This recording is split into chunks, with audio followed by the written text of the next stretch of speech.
Dhaka university band society তো আসলে একটা সংগঠন না। এটার আসলে সামাজিক অনেক দায়বদ্ধতা ছিল।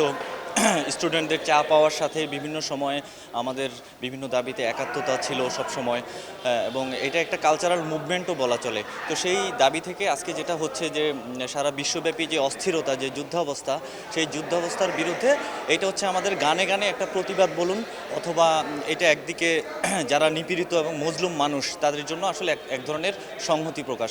এবং এখন যারা জুনিয়র আছে, ডিউবিএসের যারা কাজ করছে, তারা খুব ভালো একটা সুন্দর একটা আয়োজন করেছে। আমি এসেছি, আমার খুবই মানে এটা দেখে আমার নিজের মধ্যেই প্রাউড ফিল হচ্ছে যে আমার সংগঠন মানে খুব সুন্দর একটা সময় পার করছে, এবং এভাবেই বাকি দিনগুলো সামনের যেই ভবিষ্যতেও তারা এই অ্যাক্টিভিটিগুলো আসলে কন্টিনিউ করবে, এটাই প্রত্যাশা। লাস্ট যে একটা গান রিলিজ হয়েছে সেটার নাম হচ্ছে ঠিকানা। এর মধ্যে খুব সামনেই হচ্ছে আরেকটা গান আসবে, এটার নাম হচ্ছে সন্ধ্যা সন্ধ্যা লাগে শিরোনামে একটা গান।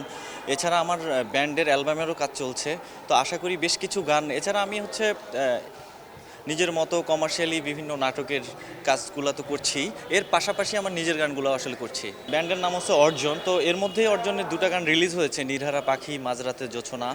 তো আশা করছি যে সামনে আমার ইচ্ছা হচ্ছে যে যদি সবাই মিলে একটা অ্যালবাম, আসলে এই যুগে তো অ্যালবাম মানে ওইভাবে না, তারপরও যেমন দুর্গ ব্যান্ডের একটা অ্যালবাম রিলিজ হয়েছে। তো এভাবে আসলে এটাও আমাদের জন্য একটা বড় উৎসাহ। আমরা একই সাথে ফ্রেন্ড, বাট আমারও ইচ্ছা আছে যে যদি একসাথে অ্যালবাম একটা করতে পারি, এবং বেশ কিছু গানের কাজ চলছে ব্যান্ডের।